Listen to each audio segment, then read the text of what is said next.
It seems like a normal day, seemingly without any hint of a contagious virus on Sunday morning at Divisoria, Manila. People, although wearing masks and shields, crowd the area in hopes of striking the best bargain deals for their shopping lists.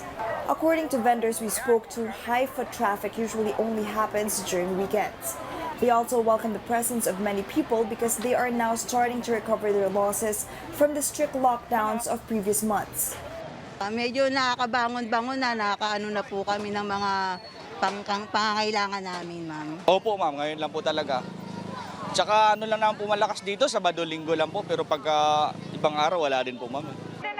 For shoppers, prices in Divisoria are unmatched. They can score big discounts in the place, something they cannot do in malls. Some shoppers say what they do is put on protective gear and pray they don't get the virus. Kaya nga po, marami pa nga po akong bibilin eh. Uuwi na ako sa dami ng tao. Nagulat ba kayo? Oo.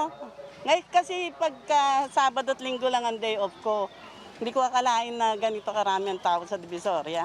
Basta po may protection ka po, okay lang po talaga. Basta, syempre, ano na rin po, tawag doon, disiplina na lang din po para, ayun po, social distancing, yung mga protection yun po. Natatakot, pero kung pananaigin mo yung takot, anong mangyayari sa buhay natin, di ba? Oo. So, dasal na lang siguro, yun, dinadasal na lang na walang mangyari sa atin.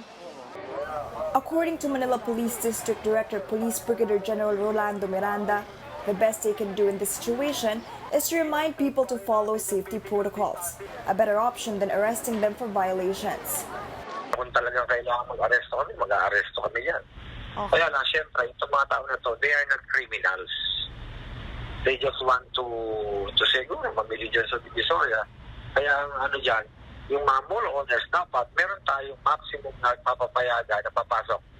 Authorities say at this point, people should have learned the importance of safety protocols because it is also their responsibility to do so.